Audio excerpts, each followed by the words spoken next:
Hello friends, இன்னைக்கு நம்ம எதை பற்றி பேச போகிறோம்? எக்ஸ்பெக்டேஷன் ஆஃப் 2026 1000 கோடி தமிழ் இண்டஸ்ட்ரி எப்போ பார்க்க போகுது? ஏன்னா நீங்கள் சொல்லுங்க. நாங்கள் எதுக்கு இது பேசுகிறோன்னா, நிறைய பேர் சொல்லுவாங்க பேசுகிறோம். என் ஃப்ரெண்ட்ஸ் கூட சொன்னாங்க 1000 கோடின்றது அது வெறும் நம்பர்ஸ் தான்டா, போனால் போதும் அப்படின்ட்டு. அது எடுக்காட்டி போதும். ஆனால் உண்மையை சொன்னால் 1000 கோடி கண்டிப்பாக தேவை. பட் எனக்கு 1000 கோடியோட மெய்யழகிற மாதிரி ஏதோ டிசர்விங்கான ஸ்டோரி வந்தால் எனக்கு போதும். என் தரப்புல இப்படி ப்ரோ தரப்புல 1000 கோடி பார்த்து அப்படி இல்லை. பட்ஜெட் வந்து பார்த்தீங்கன்னா கலெக்ஷன் நிறைய எடுத்தால் தான் அடுத்தடுத்து வந்து பார்த்தீங்கன்னா கொஞ்சம் பிரம்மாண்டமான படம்லாம் நிறைய எடுக்க முடியும். எந்திரன் வந்து பார்த்தீங்கன்னா ஸ்டார்டிங்கில் 300 கோடி போட்டாங்களே, 300 இல்லை 100 கோடி 100 கோடி போகும்போது அப்போவே அந்த டைமில் அந்த 1000 கோடிக்கு சமம் அது பட்ஜெட்டு.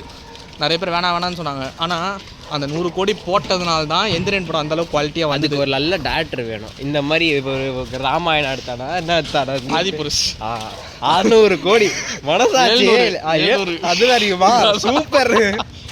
ஏன் அப்படி பண்ணாருன்னு தெரியல. எங்க 100 கோடி போட நம்ம ஆளுங்களே சூப்பரா பண்ணாங்க. சின்ன வயசுல கோச்சடையான்னு பார்த்து ஃபயர் விட்டுருந்தாங்க. நல்லா இருக்கு போவோம், அதே போட்டு அடிச்சாடுங்க.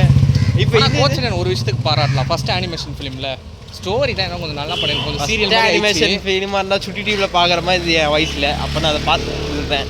சுட்டி டிவி வேற. சினிமாவில் வந்து பார்த்தீங்கன்னா ஹாலிவுட்ல மட்டும் தான் இது பண்ணியிருக்காங்க. ஹாலிவுட்ல லயன் கிங். ஆமாம், அது நல்லா இருக்கு படம். அது சூப்பராக இருக்கு. அவங்க பண்ணுவாங்க, அவங்களுக்கு இருக்கு பட்ஜெட். நம்மளாம் அப்படியா? என்ன ஒரு ரியாலிட்டிங்க அதில். நம்ம போடுற பட்ஜெட்லாம் ஆக்டர்ஸ்க்கே போயிடும். நம்ம என்ன பண்ண முடியும்? அதனால தான் ஸோ நைஸா குவாலிட்டி வேணும்ல. குவாலிட்டிக்கு அதுக்குன்னு தனியாக செலவு பண்ணி ஆகணும். பண்ணால் தான் நல்ல படம் வரும். எந்திரன் மாதிரி. எந்திரன் மட்டும் தான் அவனுக்கு நல்ல படம் நினைக்கிறேன். விஎஃப்எக்ஸ் 2.2 ரெண்டும் ஒன்று தான்.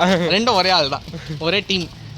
ஸோ அதான் 1000 கோடி நம்ம எதுக்கு எதிர்பார்க்குறோன்னா, ஒரு கிராண்ட் ஸ்கேல், கிராண்ட் விஷன், ஒரு பிரம்மாண்டமான படம் எடுக்கணும்னா கண்டிப்பாக கலெக்ஷன் பண்ணாதான். எனக்கு தெரிஞ்சு ஜெயிலர் 2 இந்த வருஷம் வருது.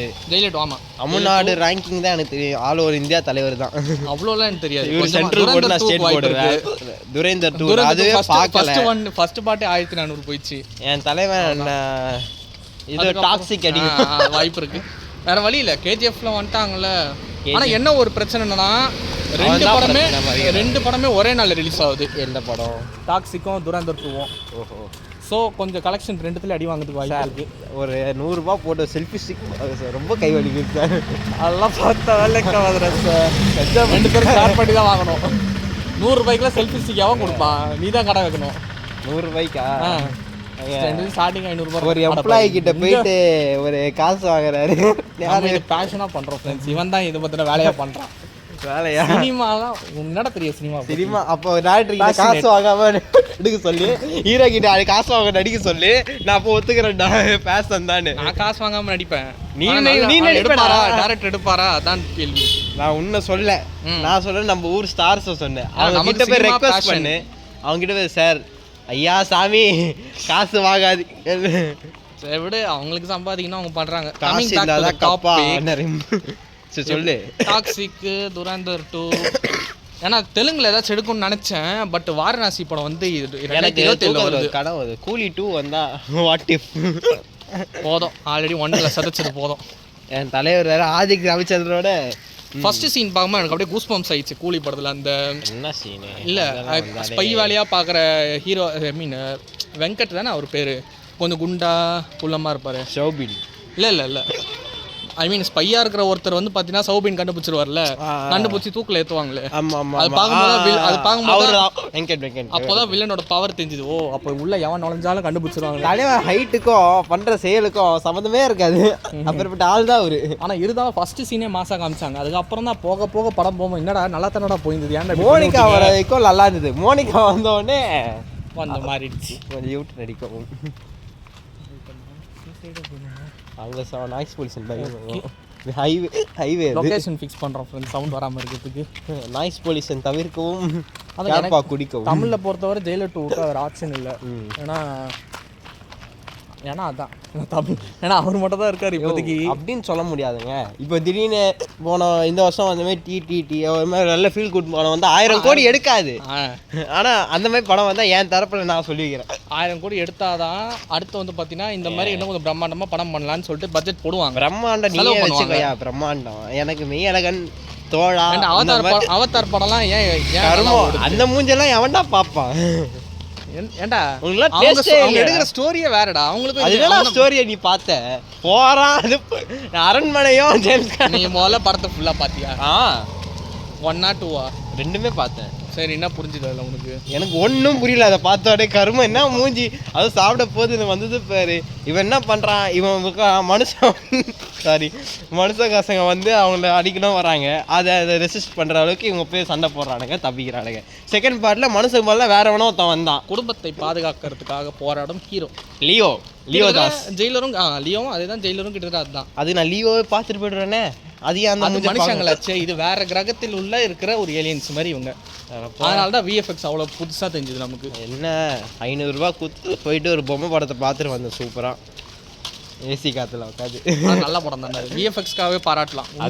சரியான ரியலிஸ்டிக்காக இருந்தது. அப்போ என்ன ஒரு அவெஞ்சர்ஸும் அந்த மாதிரி பண்ணலாம்னு நினச்சேன். ஒரு பொம்மை படத்தை பார்க்க வேண்டியதாக போச்சு எனக்கு. அவெஞ்சர்ஸ் பட்ஜெட் 1400 கோடி ரசம். இல்லை 2000 கோடி ரசம். ஸோ அதுக்கு தான் இப்போ புரியுதா, கலெக்ஷன் 1000 கோடி 2000 கோடி, அது மீன் கலெக்ஷன் நிறைய எடுத்தால் தான் அதுக்கேற்ற மாதிரி பட்ஜெட் போட்டு ஒரு குவாலிட்டியான படம் கிடைக்கும். அதுக்கு தான் 1000 கோடி. நமக்கு என்ன ஆசை 1000 கோடிலாம், நமக்கு பொறுத்தவரை நம்பர்ஸ் தான்.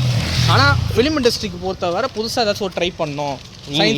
சொன்னாலே என் மனம் ஏற்காது. சயின்ஸ் ஃபிக்ஷனு இந்த மாதிரிலாம் கொஞ்சம் நல்லா டீப்பாக ட்ரை பண்ணணும்னா அதெல்லாம் கண்டிப்பாக தேவை. சைஃபை மூவிக்கெலாம் நான் எக்ஸ்பெக்ட் 500 கோடி சயின்ஸ் ஃபிக்ஷன் 2.0 எந்திரன் பிடிச்சி தொங்கிட்டு இருக்காங்க. உண்மையிலே நீங்கள் வேணால் ஹிஸ்ட்ரி கூட பாருங்கள், விக்கிபீடியாலலாம். இப்போ வரைக்கும் நம்ம தமிழ் சினிமாவில் ஹையஸ்ட் கலெக்ஷன் பண்ணது 2.0 தான், 800 கோடி. அவ்வளோதான். அதுக்கு மேலே போக முடியல. இந்த வருஷம் ஜெயிலர் 2 பண்ணுதான்னு பார்ப்போம். இதை விட்டா ஜெயிலர் 1 எவ்வளோ அடிச்சுது? 600 600 கிட்ட வந்து பரவாயில்ல, அதுவே பெரிய விஷயம்.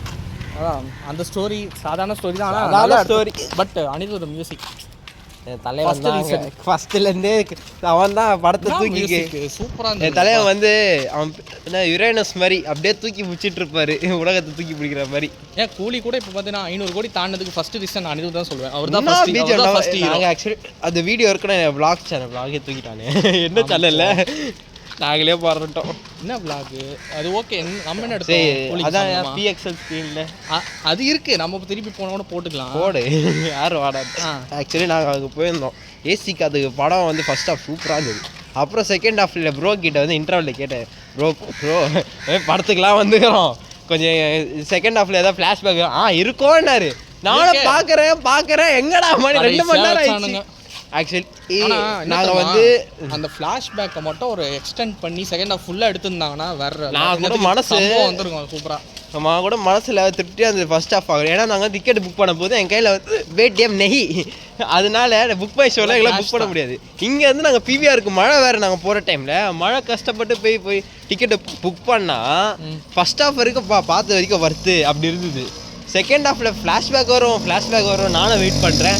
மணி 2 மணி மட்டும் தான் நல்லா இருந்துச்சு. அதுக்கு முன்னாடியே துரோகத்தை போட்டாரு. ஒன்று மட்டும் புரிஞ்சுது. லியோ படத்தில் நிறைய பேர் ஃப்ளாஷ்பேக் சரியில்லைன்னு சொன்னாங்களா, கூலி படத்தில் ஃப்ளாஷ்பேக் மட்டும் தான் நல்லா பண்ணாங்க. அப்படியே கரெக்ஷன் பண்ணிக்கிட்டாரு அவரு.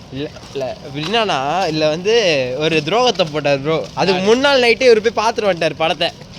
10 மணி ஷோக்கு வேறு போயிட்டு வந்து காலைல பார்க்குறேன். நான் கூட ஃப்ரெண்ட்ஸ் புக் பண்ணிட்டாங்க, நான் என்ன பண்ண முடியும். நான் காலைல வந்து திடீர்னு புக் பண்ணி சொல்றாங்க சாயங்காலத்துல. நான் வந்து காலைல வந்து எழுப்புறேன், வா ப்ரோ கடைக்கு போய்ட்டு கடைக்கு படத்துக்கு போனேன். இவர் ஏன் சாதமா படம் 1000 கோடி வராதுண்ணே, எப்படி சோறா சொல்கிறேன், நானே இப்போ தானே உங்களோட தான் படம் பார்க்க, நான் தானே நைட்டே பார்த்துட்டேன்ற அந்த ஆள் துரோகத்தை போடாதே அப்படி.